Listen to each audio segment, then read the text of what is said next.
Uma menina de 10 anos estava numa praça com um tabuleiro velho, jogando sozinha.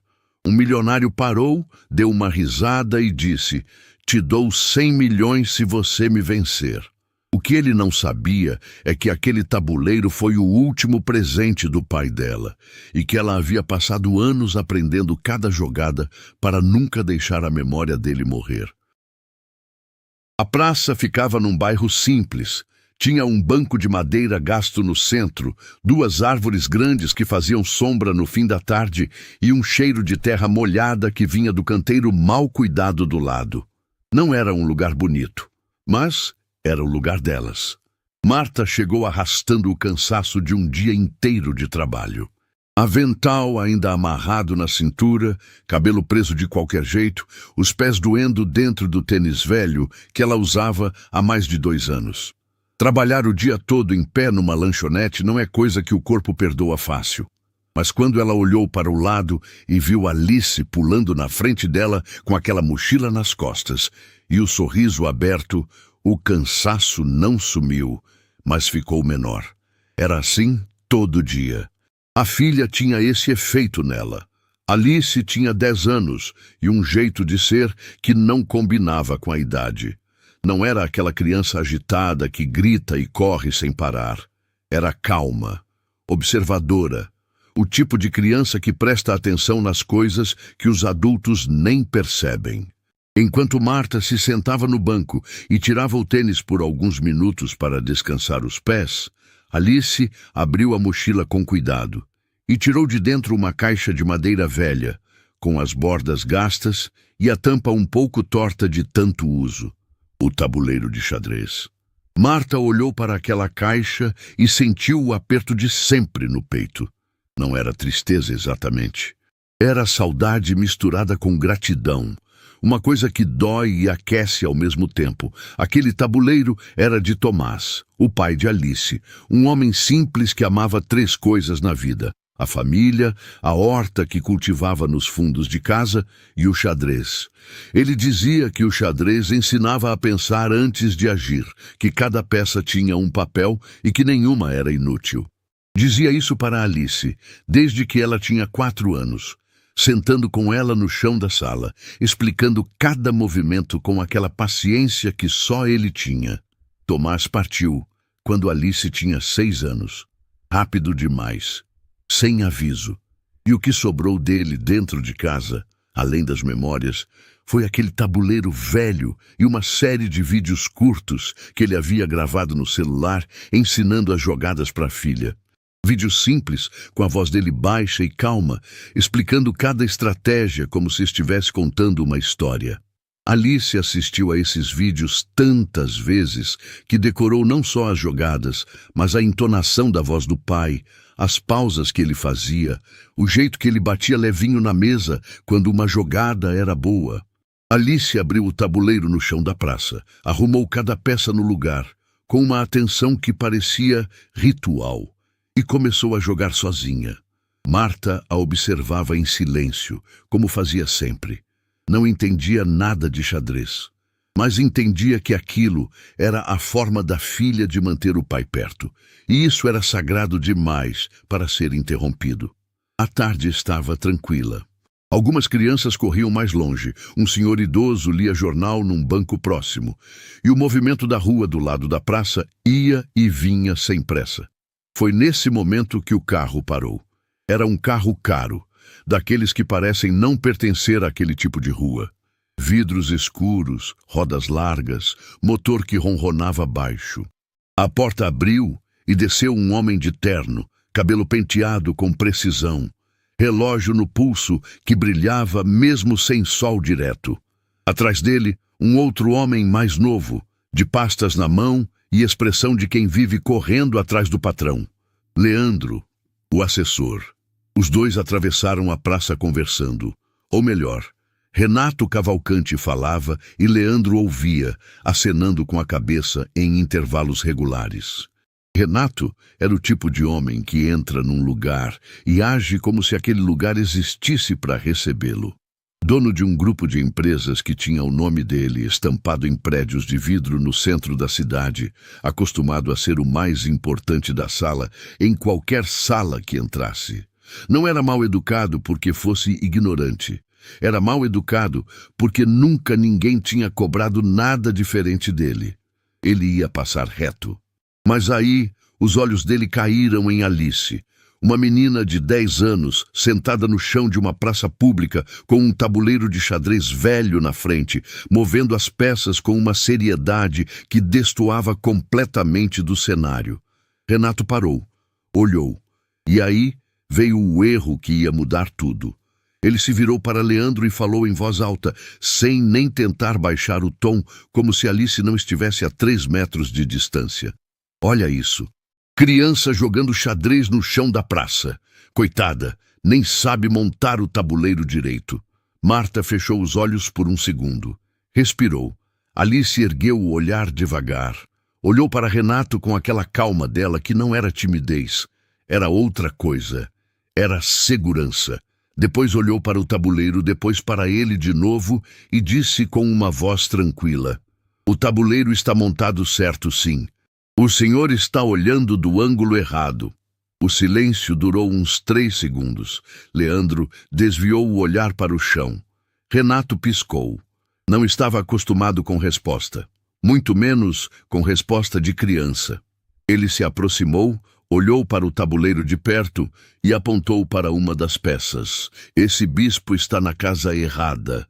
Alice virou levemente o tabuleiro para ele enxergar melhor e explicou com calma e sem arrogância exatamente por que aquela peça estava naquela posição, qual era a estratégia por trás dela e o que aconteceria nas próximas 3 jogadas se o adversário movesse o cavalo.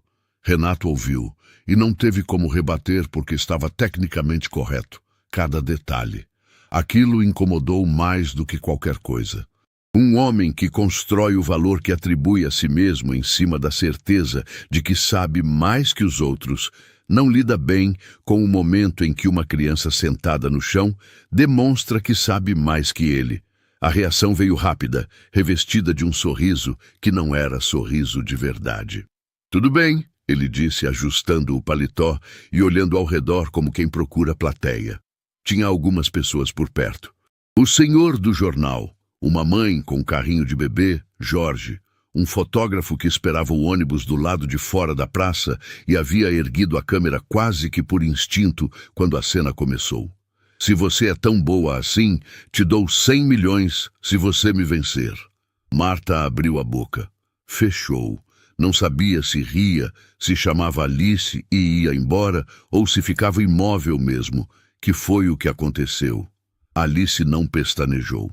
Não olhou para a mãe esperando permissão, não ficou animada com o número, não demonstrou nem medo nem empolgação. Só olhou para Renato com aquela calma que vinha de um lugar que ele jamais ia entender. E respondeu com a simplicidade de quem não tem nada a provar e exatamente por isso não tem nada a perder. "Pode ser, pode começar." Renato riu. Leandro esboçou um sorriso amarelo. Jorge abaixou levemente o ângulo da câmera. E Marta, lá no banco, sem entender nada de xadrez, sentiu algo que não conseguia nomear. Era aquele arrepio de quando a gente percebe, antes de entender o porquê, que está prestes a ver algo que não vai esquecer. Alice posicionou as peças com cuidado, passou os dedos pelo cavalinho de madeira desgastada, que era o favorito dela. Respirou fundo e fez a primeira jogada. O jogo havia começado. Renato Cavalcante nunca havia perdido para ninguém numa sala de reunião. Nunca havia recuado numa negociação. Nunca havia deixado alguém falar mais alto que ele num ambiente onde ele estava presente. Era um homem construído em cima de vitórias, e vitórias constantes fazem com que a pessoa esqueça como é sentir o chão balançar debaixo dos pés. Ele se ajoelhou na frente do tabuleiro com aquela postura de quem está fazendo um favor. Dobrou o joelho com cuidado para não sujar a calça, ajeitou o paletó e olhou para as peças como quem olha para algo pequeno demais para merecer atenção total. Leandro ficou de pé atrás dele, com as pastas debaixo do braço, e checou o celular uma vez antes de guardar no bolso. Nenhum dos dois achava que aquilo ia durar mais do que alguns minutos. Alice estava sentada do outro lado do tabuleiro, com as pernas cruzadas no chão da praça, as mãos no colo, os olhos fixos nas peças. Não estava nervosa, não estava animada. Estava concentrada, que é uma coisa diferente das duas. Concentração de verdade não faz barulho. Ela simplesmente estava ali, inteira, como se o mundo ao redor tivesse diminuído de volume e só existisse aquele tabuleiro. Marta, no banco, cruzou os dedos sem perceber. Renato fez a primeira jogada com uma rapidez que dizia tudo sobre o que ele pensava daquilo. Moveu o peão central 2 quadros para frente, o movimento mais básico que existe, o tipo de abertura que qualquer pessoa que já viu um jogo de xadrez na vida conhece. Era uma jogada que dizia: isso aqui é fácil, vou terminar rápido e ainda vou embora antes de escurecer. Alice olhou para a peça que ele havia movido, olhou para o restante do tabuleiro e ficou parada por uns 15 segundos que pareceram muito mais longos do que eram. Não era hesitação, era cálculo. Ela estava lendo o tabuleiro inteiro, não só a jogada que ele havia feito, mas o que aquela jogada abria, o que ela fechava, quais caminhos criava e quais eliminava. Tomás havia ensinado isso nos vídeos. Alice, nunca responda só o que seu adversário fez. Responda o que ele está tentando fazer. Ela moveu o cavalo, não o peão, como seria o esperado. O cavalo num ângulo que Renato não antecipou. Ele olhou para a peça por um segundo. Continuou sem se abalar. Fez a segunda jogada, desta vez com o bispo, abrindo uma diagonal que parecia agressiva, o tipo de movimento que intimida quem não conhece bem o jogo. Alice analisou, esperou e respondeu com o peão lateral, num movimento que parecia defensivo, mas não era. Era uma armadilha com 3 jogadas de antecedência. A praça não sabia disso ainda. Renato não sabia disso ainda. Leandro começou a prestar atenção de verdade quando percebeu que o patrão estava demorando mais que o esperado para fazer a terceira jogada. Era sutil, mas estava ali. Renato ficou olhando para o tabuleiro por um tempo que não combinava com a displicência do começo. Algo naquela configuração de peças estava exigindo mais dele do que ele havia planejado gastar. Ele fez a terceira jogada. Alice respondeu quase que imediatamente, como se já soubesse o que ele ia fazer, porque sabia. Não por adivinhação, mas porque a lógica do tabuleiro levava àquela jogada, e ela havia mapeado isso antes de mover o cavalo na primeira rodada. Foi nesse momento que as pessoas começaram a parar. Primeiro foi o senhor do banco com o jornal, que dobrou o jornal no colo e passou a olhar para o tabuleiro com uma curiosidade que não conseguia disfarçar. Depois foi uma mulher que passava com sacolas de compras e parou sem querer, presa pela cena estranha de uma criança de 10 anos sentada no chão disputando uma partida de xadrez com um homem de terno. Depois vieram outros.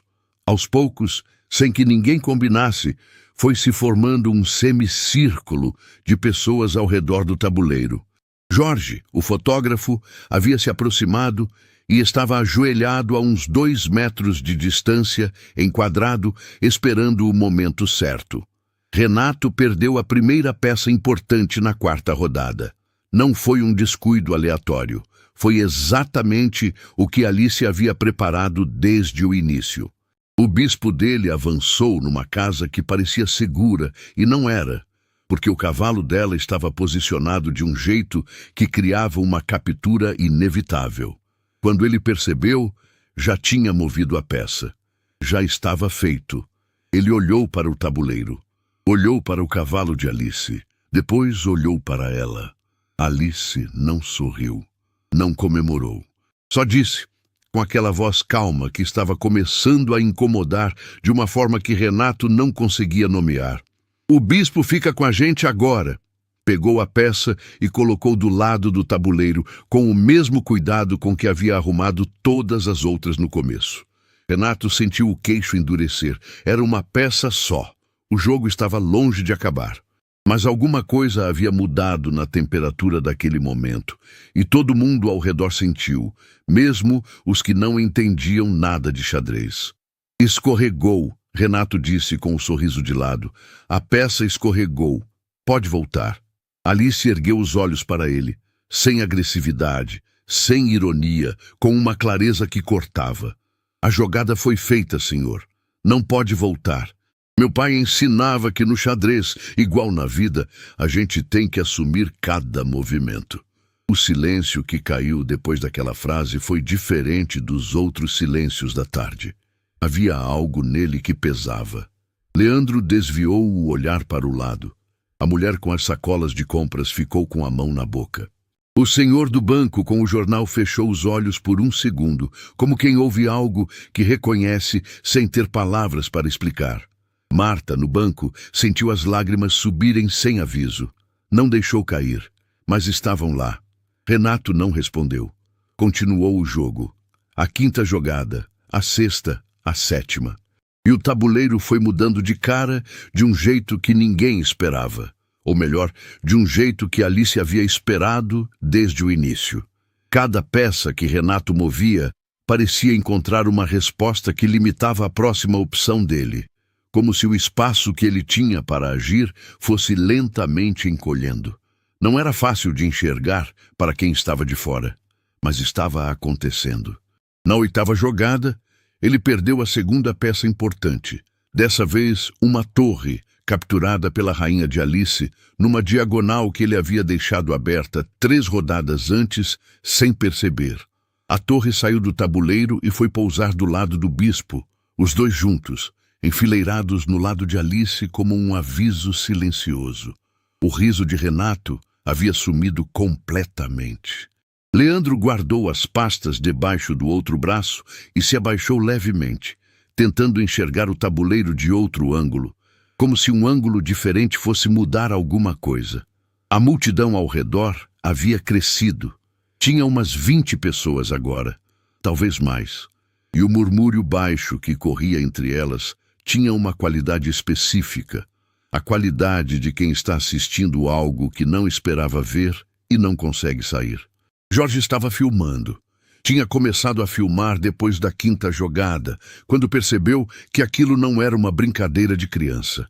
Era uma partida de verdade.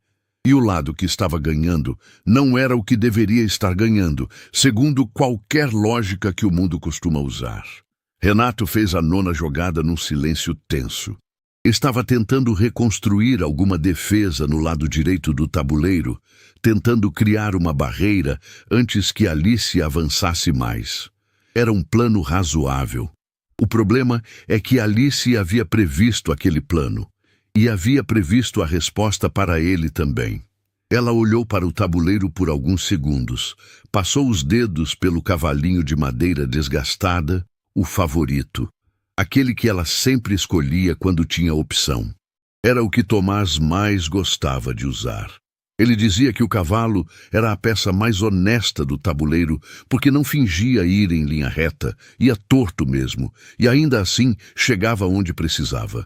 Alice moveu o cavalo. Não foi uma jogada explosiva, foi silenciosa. Uma casa para frente, uma para o lado, o movimento em L, que é a marca do cavalo. Mas aquele L específico, naquela casa específica, criou uma configuração no tabuleiro que fez o senhor do jornal se levantar do banco e se aproximar. Fez Leandro franzir a testa. Fez Renato ficar imóvel por um tempo que estava começando a parecer longo demais para um homem que havia chegado achando que ia terminar rápido. A posição era clara para quem sabia ler. O rei de Renato estava cercado por 3 lados. O caminho de fuga que restava tinha mais 2 jogadas de vida, no máximo. O tabuleiro havia sido construído em cima daquele momento desde a primeira rodada, peça por peça, com uma paciência que não parecia de criança de 10 anos. Parecia de alguém que havia passado horas sozinha num quarto assistindo vídeos de um pai que não estava mais ali para ensinar pessoalmente. Alice ergueu os olhos do tabuleiro e olhou para Renato. Não com arrogância, não com provocação, com aquela calma dela que era, no fundo, a coisa mais devastadora daquele momento todo.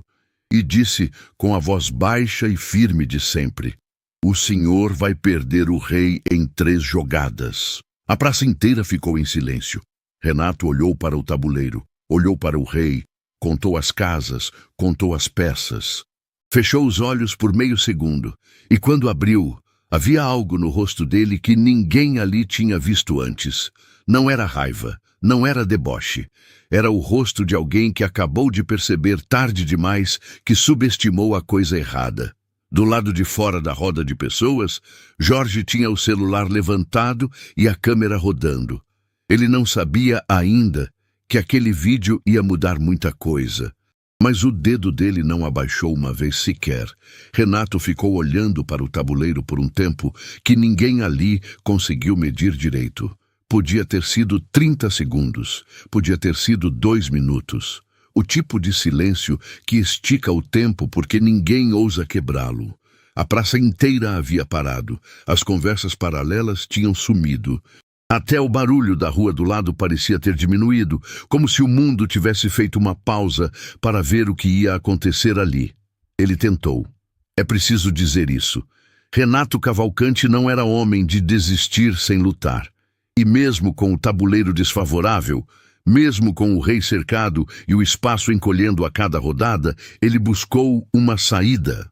Moveu a rainha para tentar criar uma ameaça no lado oposto do tabuleiro, forçar Alice a recuar, ganhar tempo.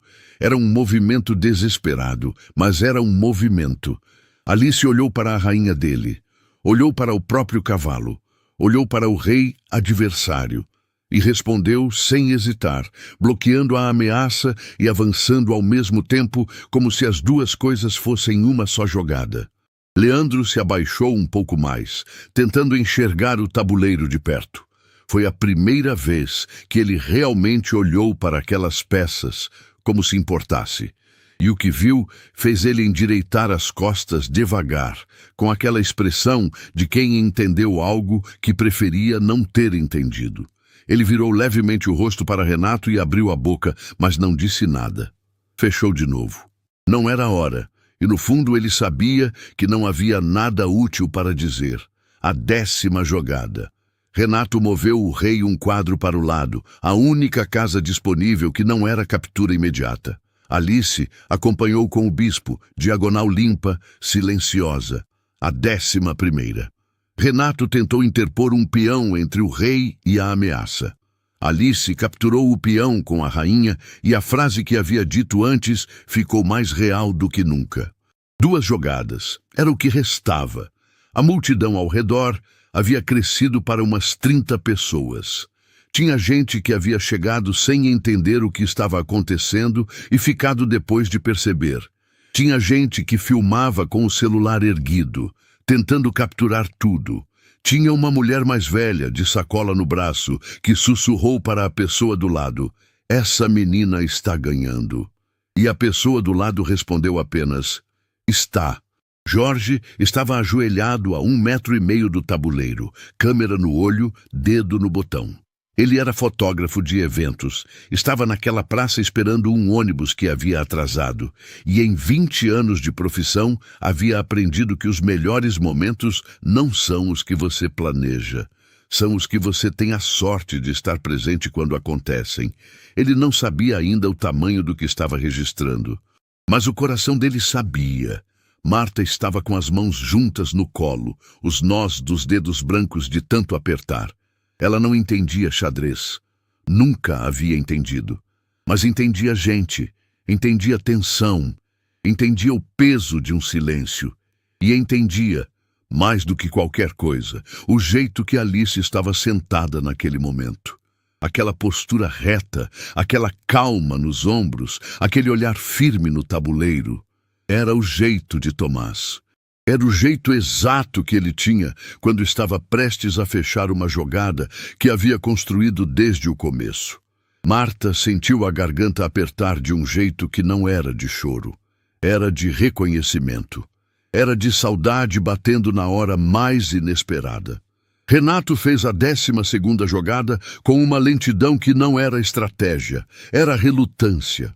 Moveu o rei para a última casa disponível, encostado no canto do tabuleiro, sem saída visível para nenhum lado. Colocou os dedos na peça, soltou, recolocou a mão no joelho. Olhou para Alice. Havia algo no rosto dele naquele momento que era diferente de tudo que havia aparecido antes. Não era a arrogância do começo, não era a irritação do meio.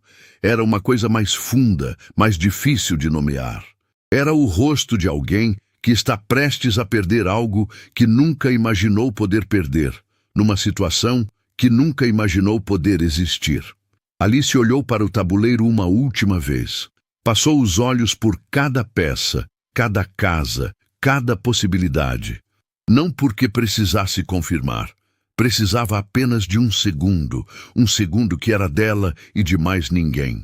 Depois, pegou o cavalinho de madeira desgastada com os 2 dedos, aquele que tinha uma pequena lasca na orelha esquerda de tanto uso, aquele que era o favorito do pai, e posicionou na casa que encerrava tudo.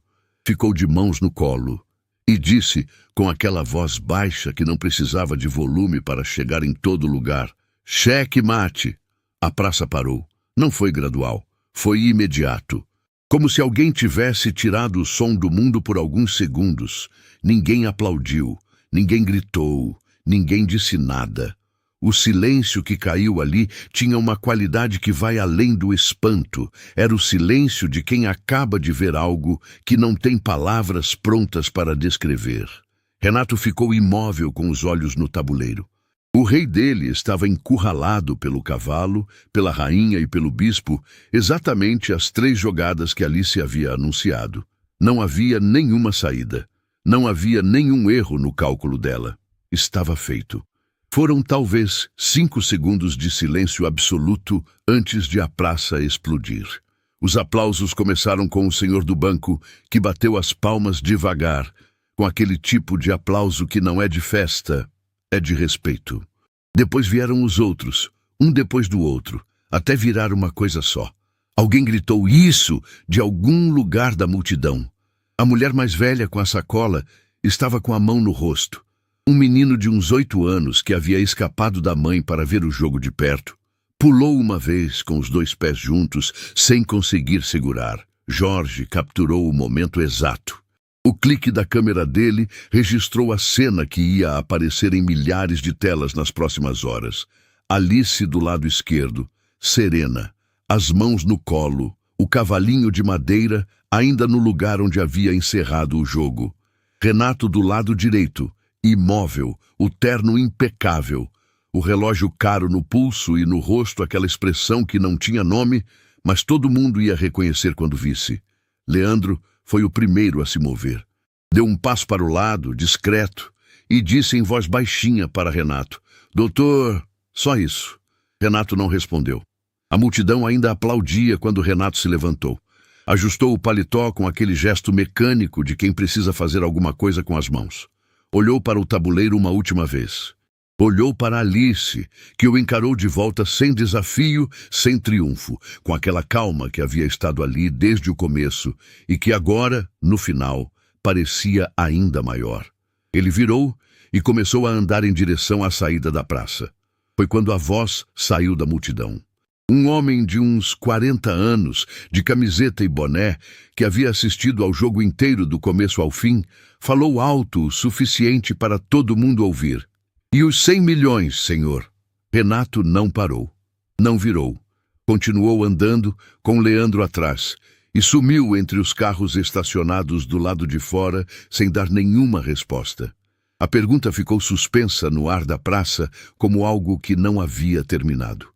Porque não havia. Todo mundo ali sabia disso. Jorge sabia. O homem do boné sabia. A mulher com a sacola sabia. E Marta, que havia se levantado do banco e caminhado até Alice sem perceber, sabia também. Ela se ajoelhou na frente da filha, olhou para aquele rosto calmo de 10 anos e não conseguiu dizer nada por alguns segundos. Alice olhou para a mãe, depois para o tabuleiro e passou os dedos pelo cavalinho de madeira uma última vez antes de começar a guardar as peças com o mesmo cuidado com que havia tirado. Como se fosse um dia normal. Como se o mundo não tivesse acabado de ver o que acabou de ver. Do lado de fora da praça, o celular de Jorge já estava aberto. O vídeo estava carregando. E em algum lugar naquela cidade, a noite estava chegando sem saber o que estava prestes a acontecer. O vídeo de Jorge tinha 42 segundos. Não era um vídeo elaborado. Não tinha trilha sonora, não tinha edição, não tinha legenda. Era uma câmera parada num ângulo levemente inclinado, com o tabuleiro no centro, Alice de um lado e Renato do outro, e o som ambiente da praça ao fundo. 42 segundos que começavam com Alice dizendo: "O senhor vai perder o rei em 3 jogadas", e terminavam com Renato se levantando e indo embora em silêncio depois do checkmate, enquanto a voz do homem do boné ecoava: "E os 100 milhões, senhor?" Jorge postou às 18h40. Antes de meia-noite, o vídeo tinha 300 mil visualizações. Marta não sabia de nada disso. Ela havia chegado em casa com Alice, aquecido o jantar que havia sobrado da noite anterior, ouvido a filha contar sobre uma borboleta amarela que havia pousado na borda do tabuleiro durante a partida, coisa que nenhum adulto havia notado, e colocado Alice para dormir pouco depois. Depois disso, lavou a louça, sentou no sofá com os pés doendo e dormiu antes de conseguir pegar o celular. Foi a vizinha Dona Conceição que acordou tudo.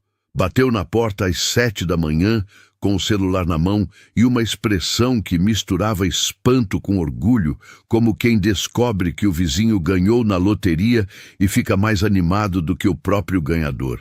"Marta, pelo amor de Deus, você viu o que está acontecendo?" Marta abriu a porta com o cabelo ainda amassado do travesseiro. Pegou o celular da vizinha. Viu o vídeo, viu os números. Fechou o aplicativo, abriu de novo, como se os números pudessem ter mudado para algo menor e mais compreensível.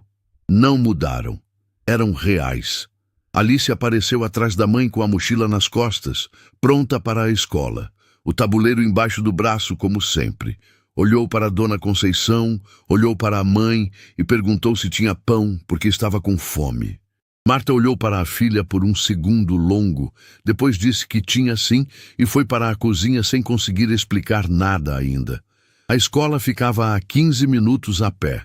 No caminho, Marta checou o próprio celular e encontrou 47 mensagens não lidas.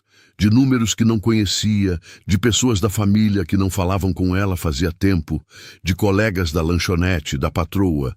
Parou no meio da calçada, leu 3 mensagens, guardou o celular no bolso e continuou andando.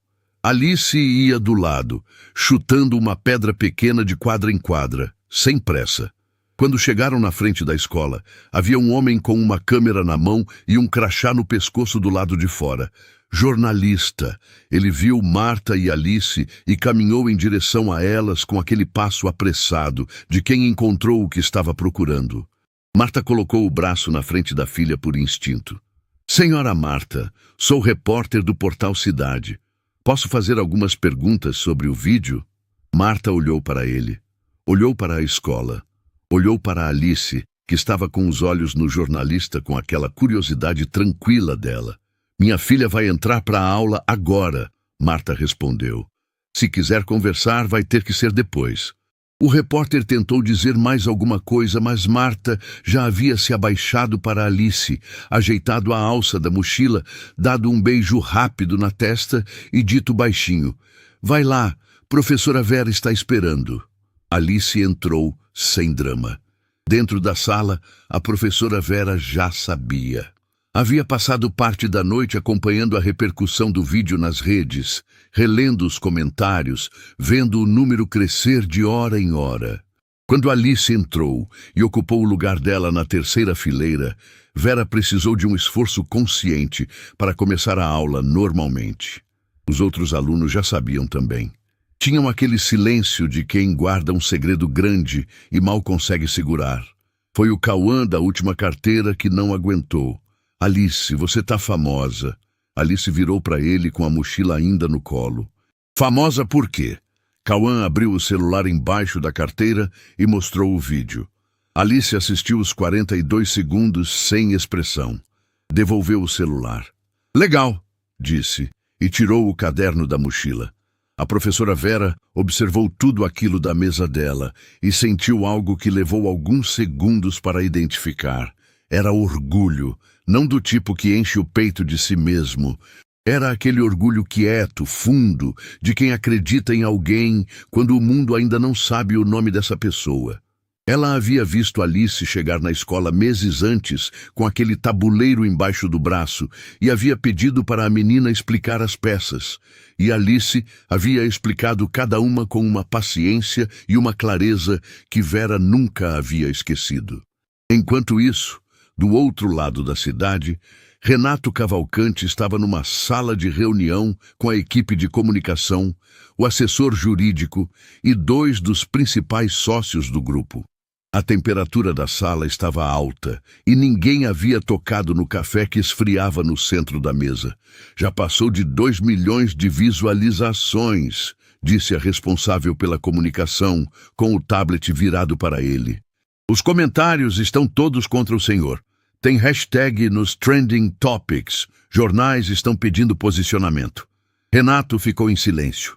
Doutor Renato, o assessor jurídico começou. Tecnicamente, a aposta não tem validade legal. Foi feita sem contrato, sem testemunhas formais, sem nenhum... Tinha 30 pessoas na praça, Leandro interrompeu. Todos viraram para ele. Era a primeira vez que Leandro falava naquela reunião. Ele estava sentado no canto, longe da mesa principal, com as pastas no colo do jeito que sempre ficava. Mas o tom de voz era diferente. Não era o tom de assessor, era o tom de alguém que havia ficado calado tempo demais e havia chegado no limite. Tinha 30 pessoas na praça. Ele repetiu mais devagar. E o vídeo tem 2 milhões de visualizações. Não é uma questão jurídica, é uma questão de caráter. O silêncio que caiu foi diferente dos outros. Renato olhou para Leandro por um tempo. Leandro não desviou o olhar dessa vez. Foi um dos sócios que quebrou o silêncio. Renato, independente do que for decidido, precisa de uma resposta pública. Quanto mais tempo passar sem posicionamento, pior fica. Renato levantou da cadeira e foi até a janela. Lá embaixo, a cidade seguia o ritmo normal, carros, pessoas, movimento. Em algum lugar naquela cidade, uma menina de 10 anos estava na escola, com o tabuleiro embaixo da carteira, sem entender a dimensão do que havia feito. Naquele mesmo momento, o celular de Marta tocou com um número desconhecido. Ela estava do lado de fora da escola, ainda tentando entender o tamanho daquilo tudo. Atendeu com desconfiança. Senhora Marta! A voz do outro lado era de uma mulher, firme e gentil ao mesmo tempo. Meu nome é doutora Helena. Sou diretora da Federação Nacional de Xadrez. Acabei de ver o vídeo da sua filha. Uma pausa curta. Precisamos conversar. Marta encostou na parede, fechou os olhos por um segundo, e quando abriu, havia algo no rosto dela que não estava lá na véspera. Não era certeza, era o começo de uma certeza. A sensação de que Tomás havia plantado algo naquela menina que estava apenas começando a crescer e que o mundo estava apenas começando a ver. A casa de Marta e Alice era pequena, do jeito que casas simples são pequenas, não por falta de cuidado, mas por falta de espaço. Tinha uma sala que também era corredor, uma cozinha com uma janela que dava para o muro do vizinho, 2 quartos pequenos e um banheiro. O que não faltava era limpeza. Marta era daquele tipo de pessoa que não controla muita coisa na vida, mas controla o que consegue, e a casa era uma dessas coisas. Alice havia saído para a escola mais cedo naquele dia, porque a professora Vera havia pedido para conversar com Marta antes das aulas. A ligação da doutora Helena ainda estava processando na cabeça de Marta quando ela voltou para casa. Sentou na cadeira da cozinha e ficou olhando para o celular cheio de mensagens, sem conseguir responder nenhuma. O mundo havia mudado de tamanho nos últimos 2 dias, E ela não sabia ainda se aquilo era bom ou assustador. Provavelmente as duas coisas. Foi quando ouviu a batida na porta. 3 batidas firmes, espaçadas. Não era o jeito de bater de vizinho. Marta se levantou, atravessou a sala e abriu a porta. Renato Cavalcante estava do lado de fora, sem terno dessa vez. Camisa social com as mangas dobradas até o cotovelo, calça escura, sem o relógio caro no pulso. Uma tentativa de parecer menos o que era, que não funcionava completamente porque tem coisas que o jeito de se vestir não apaga. Leandro estava um passo atrás, sem as pastas dessa vez, com as mãos no bolso e o olhar desviado para o lado, como quem está num lugar onde sabe que não deveria estar, mas foi mesmo assim. Marta não disse nada por alguns segundos. Só olhou para ele com aquela calma de mulher que já passou por coisa pesada demais para se impressionar com coisa nenhuma. "Bom dia!" Renato começou, com um tom que tentava ser neutro. "A senhora é a mãe da menina, da Alice." "Sou", Marta respondeu. Não abriu a porta mais, não convidou para entrar. Renato olhou para o lado, depois para ela de novo. "Posso conversar com a senhora por alguns minutos?" Marta encostou no batente da porta com o braço cruzado. "Pode falar." Não era hostilidade, era avaliação.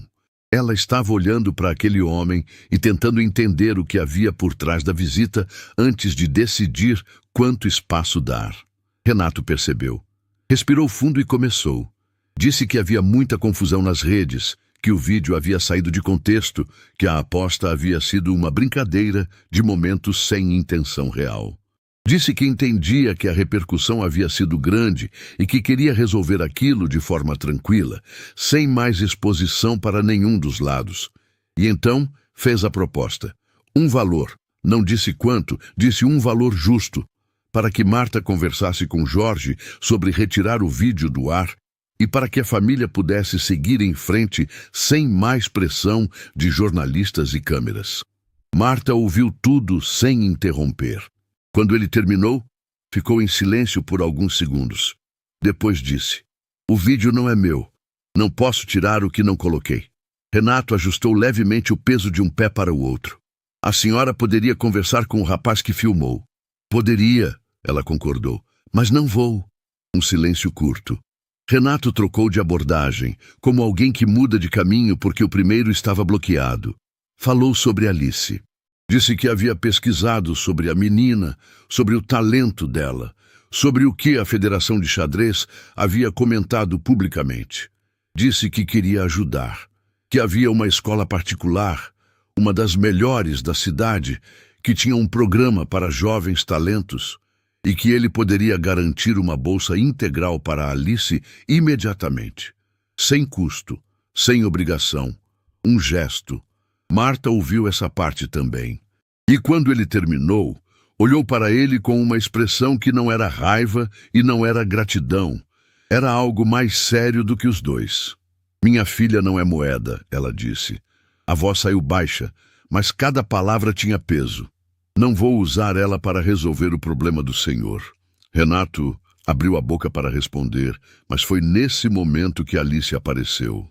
Ela havia voltado mais cedo.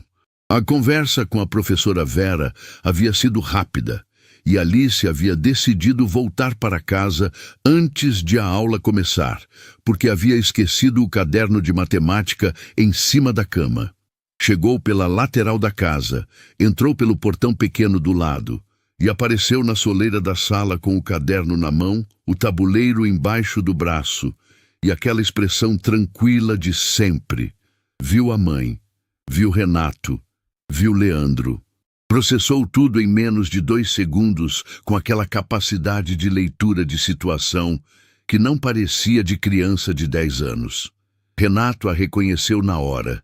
Havia algo estranho em vê-la ali, fora da praça, sem o tabuleiro no chão, num contexto diferente. Ela parecia menor e maior ao mesmo tempo. "Bom dia", Alice disse para os dois com naturalidade. "Bom dia", Leandro respondeu antes de Renato, e havia algo na voz dele que parecia um alívio. Alice olhou para Renato por um momento. sem cerimônia, sem tensão, com aquela diretividade que era só dela. O senhor veio pagar a aposta? A pergunta caiu no meio daquela varanda pequena, como uma pedra num lago quieto. Marta fechou os olhos por meio segundo. Leandro olhou para o chão. Renato ficou parado, sem resposta pronta pela segunda vez em 2 dias, por causa de uma criança de 10 anos. Foi uma brincadeira, ele disse, com a voz menos firme do que pretendia. Alice inclinou levemente a cabeça para o lado, do jeito que fazia quando estava processando algo que não fechava. O senhor falou na frente de um monte de gente, e todo mundo ouviu. Pausa curta. Meu pai dizia que palavra dada em público tem peso dobrado, porque não é só sua, é de todo mundo que ouviu. O silêncio que veio depois daquela frase foi o mais pesado de todos os silêncios daquela manhã. Renato olhou para Alice por um tempo que parecia longo demais para uma resposta que não veio. Leandro levantou o rosto devagar, e havia nos olhos dele uma expressão que cruzava o constrangimento com algo mais próximo da admiração. Marta abriu a porta um pouco mais, não para convidar Renato a entrar, mas para colocar a mão no ombro da filha. Olhou para Renato com aquela calma sólida de quem não precisa gritar para ser ouvida. Acho que o senhor já tem o que precisava ouvir.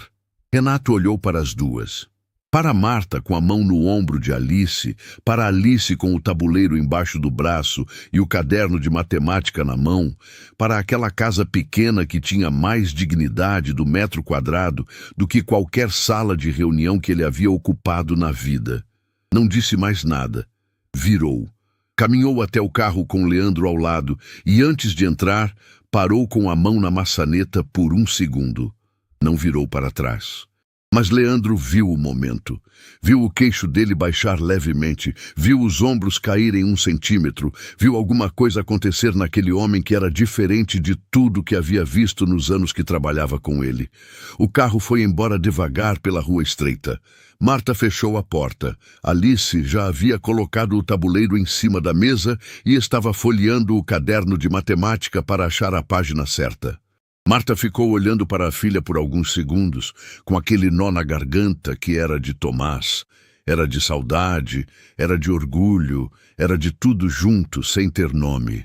Alice, ela disse. A menina ergueu os olhos. Seu pai estaria muito orgulhoso de você.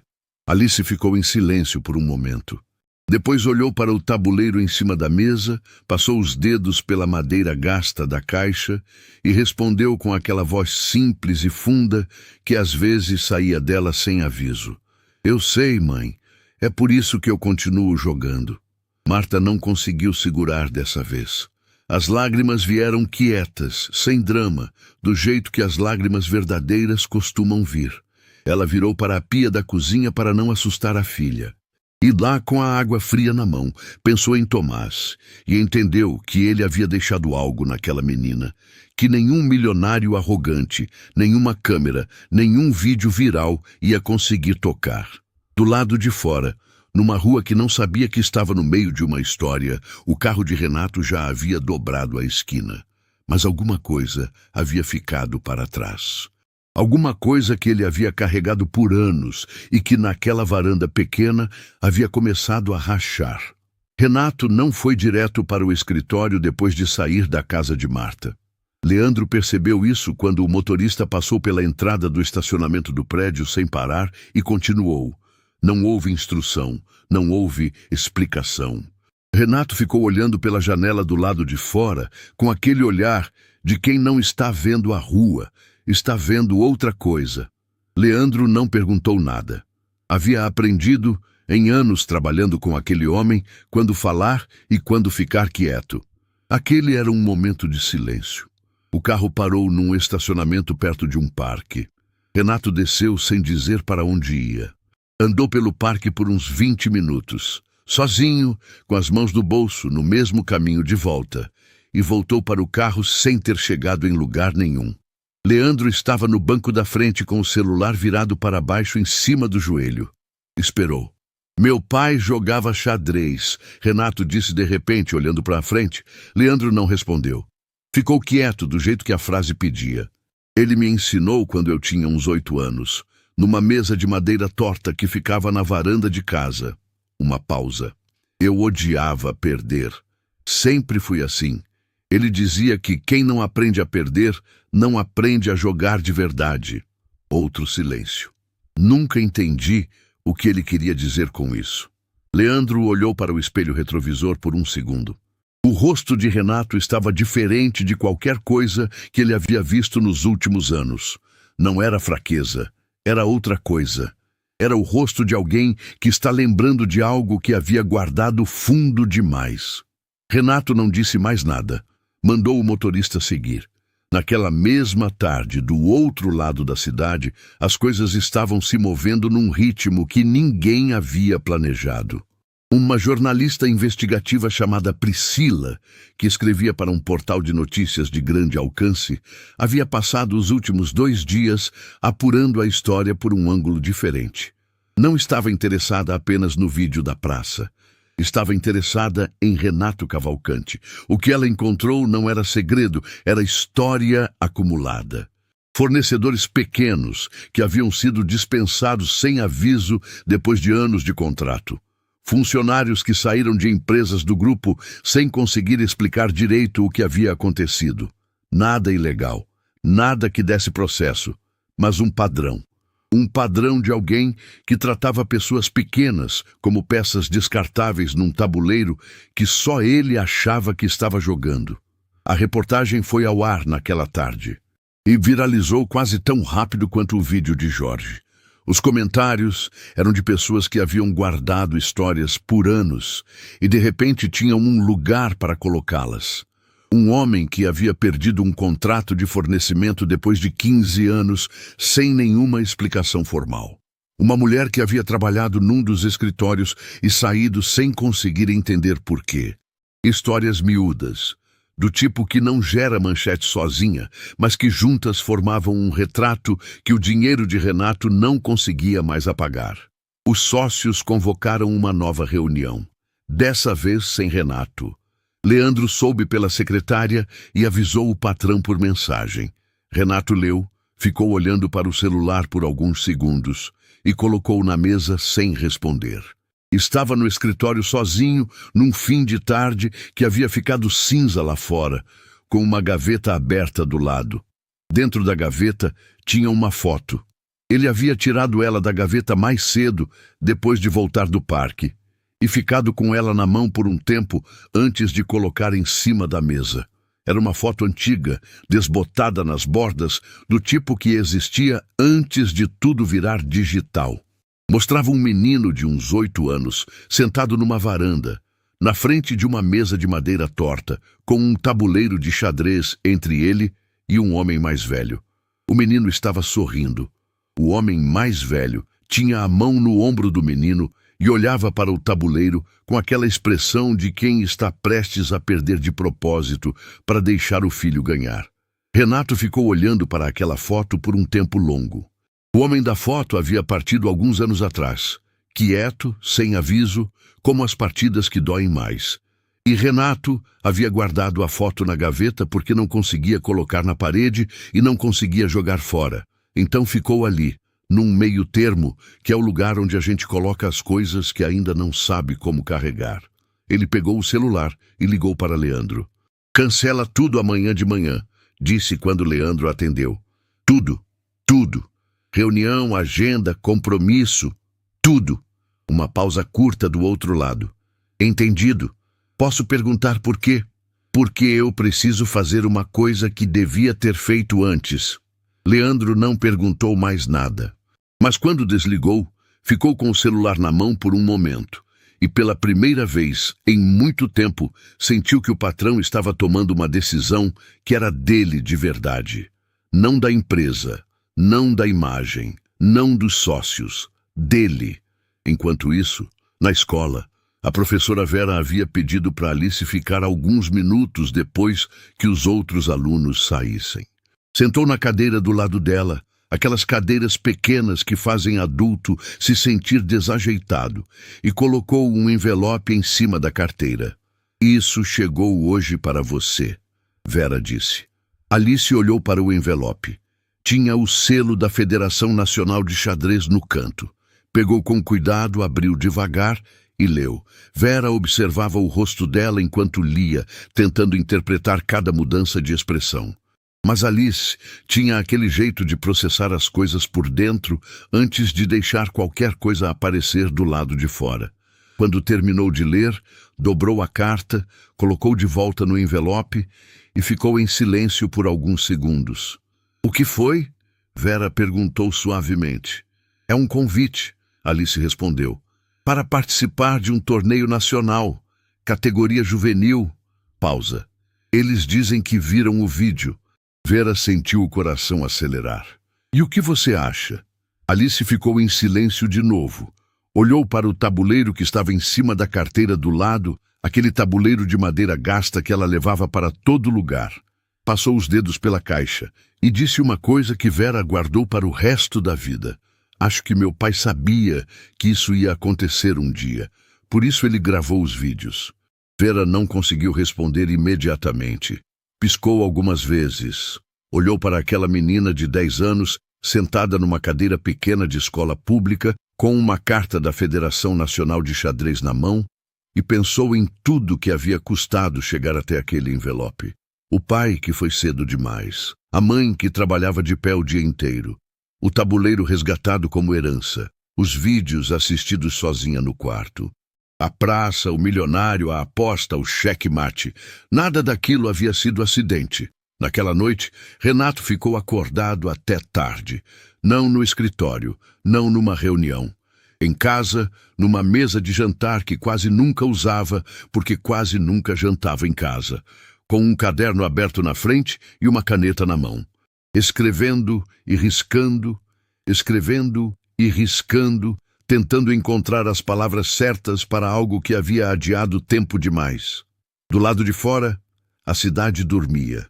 Mas em 3 lugares diferentes, 3 pessoas estavam acordadas sem saber que estavam conectadas pelo mesmo fio invisível. Marta relendo a mensagem da doutora Helena e tentando entender o tamanho do que estava chegando. Alice, com o envelope da federação em cima da cama e o tabuleiro do pai do lado, olhando para o teto no escuro. E Renato, com a foto do pai na frente e o caderno aberto, procurando palavras para uma coragem que havia demorado a aparecer, mas que finalmente estava ali. Amanhã seria diferente. Os 3 sabiam, cada um do seu jeito, sem ter combinado nada. Alguns dias depois, a cidade amanheceu com um comunicado que ninguém esperava. Não saiu por assessoria de imprensa, não teve release preparado, não teve nota oficial com linguagem corporativa e aprovação jurídica. Foi uma carta. Uma carta escrita à mão, fotografada e publicada diretamente no perfil pessoal de Renato Cavalcante, numa rede social que ele raramente usava e que naquela manhã teve mais acessos do que em todos os anos anteriores somados. A carta tinha 3 parágrafos, sem título, sem assinatura elaborada. Começava assim: "Errei, não por acidente. Errei porque escolhi não enxergar o que estava na minha frente." O segundo parágrafo dizia que a aposta havia sido real, que a derrota havia sido real e que tentar recuar havia sido o maior erro de todos, não pelo vídeo, não pela repercussão, mas porque do outro lado da aposta havia uma criança que merecia ser tratada com respeito desde o primeiro segundo, e ele havia falhado nisso de um jeito que nenhum dinheiro consertava. O terceiro parágrafo anunciava um evento, aberto ao público, sem câmeras de assessoria, sem cobertura contratada. Quem quisesse filmar, filmava. Quem quisesse estar presente, estava. Daria um endereço e um horário. Só isso. Leandro leu a carta no celular às 6 da manhã, sentado na cozinha de casa com o café esfriando na frente. Ficou relendo o terceiro parágrafo por alguns minutos. Depois, fechou o celular, terminou o café frio e foi se preparar. Havia muito a organizar, e pela primeira vez em muito tempo estava animado para fazer isso. Marta recebeu o convite por mensagem da doutora Helena na mesma manhã. Leu 2 vezes. Ficou em silêncio por um momento. Depois foi até o quarto de Alice. A menina ainda estava dormindo, com o tabuleiro do pai em cima da escrivaninha e o envelope da federação dobrado em cima dele. Marta ficou parada na porta por alguns segundos, olhando para aquela cena, e pensou em Tomás.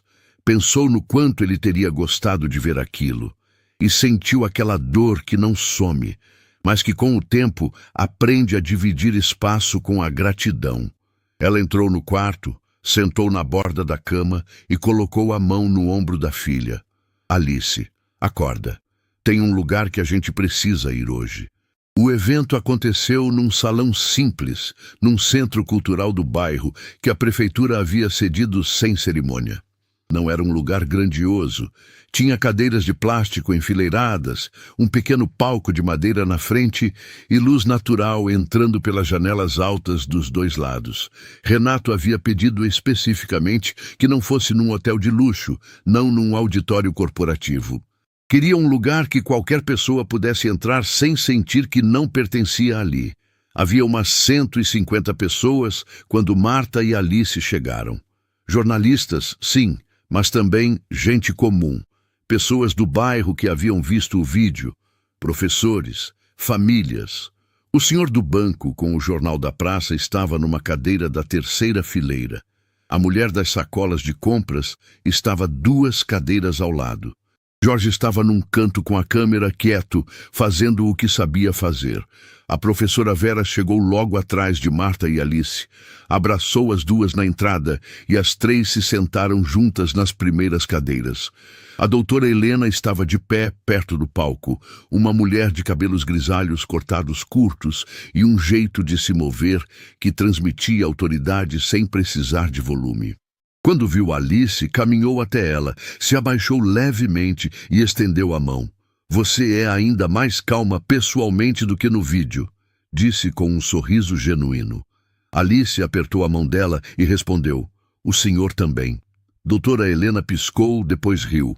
Era a primeira vez que alguém a chamava de senhor em anos e de alguma forma não soou errado vindo daquela menina. Renato entrou pelo fundo do salão sem anúncio. Não havia música, não havia apresentação. Ele simplesmente apareceu, atravessou o corredor entre as cadeiras e subiu os 2 degraus do palco. Estava com uma roupa simples, sem paletó, sem o relógio.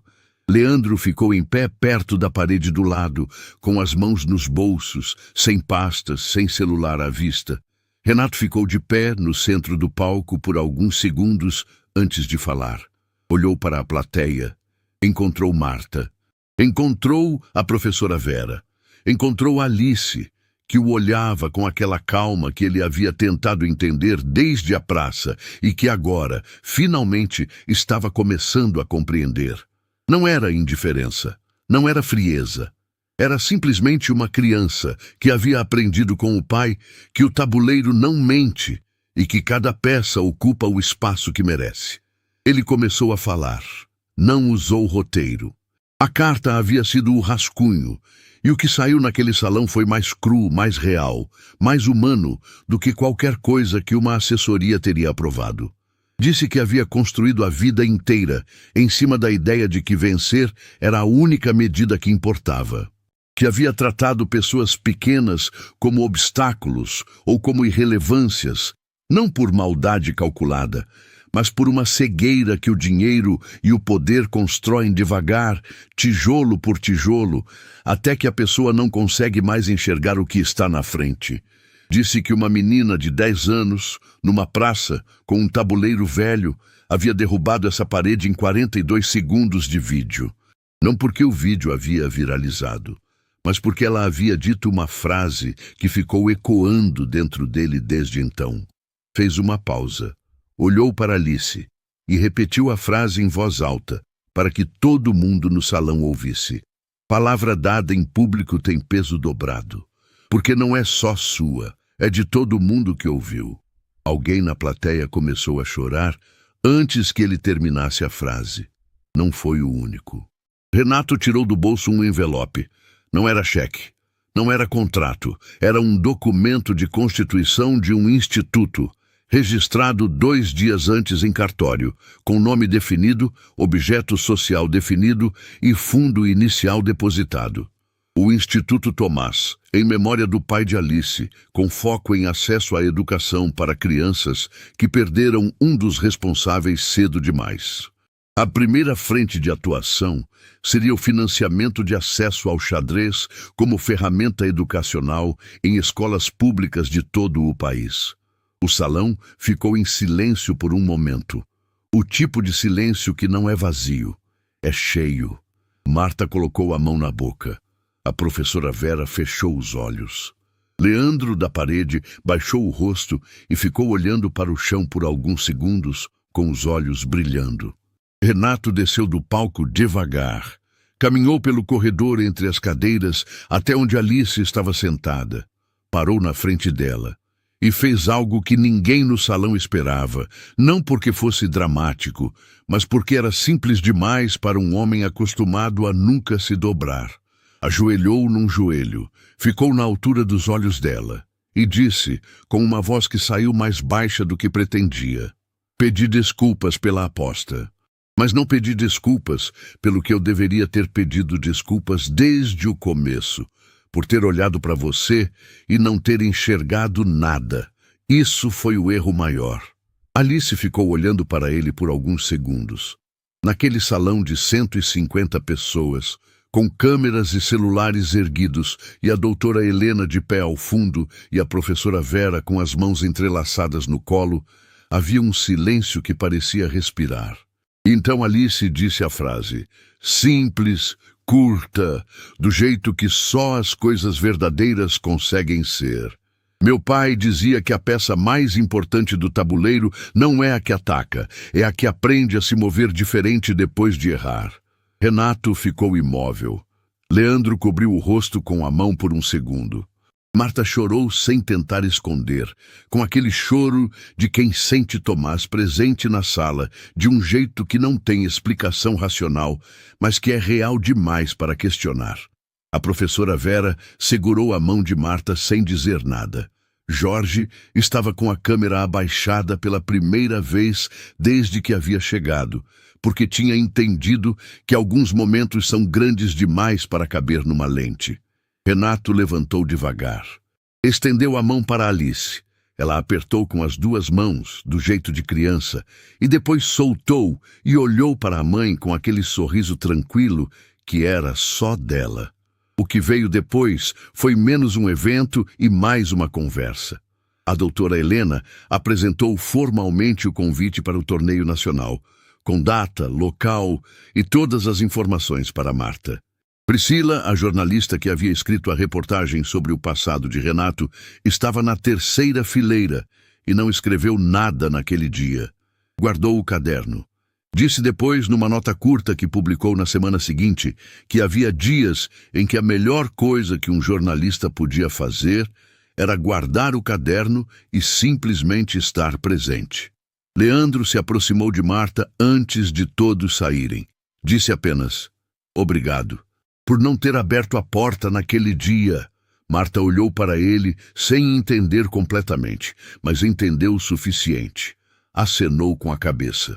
No fim da tarde, quando o salão havia esvaziado e os últimos grupos ainda conversavam do lado de fora, Alice pediu para a mãe esperar um pouco, pegou o tabuleiro do pai, que havia trazido embaixo do braço como sempre, e voltou para dentro do salão vazio. Encontrou uma mesa pequena no canto, arrastou 2 cadeiras e abriu o tabuleiro. Arrumou cada peça no lugar com aquele cuidado de sempre. E ficou olhando para o tabuleiro por alguns minutos, sozinha, em silêncio. Ninguém viu esse momento. Não tinha câmera, não tinha celular erguido. Era só Alice e o tabuleiro do pai num salão vazio, no fim de uma tarde que havia mudado muita coisa. Ela moveu o cavalo, o favorito.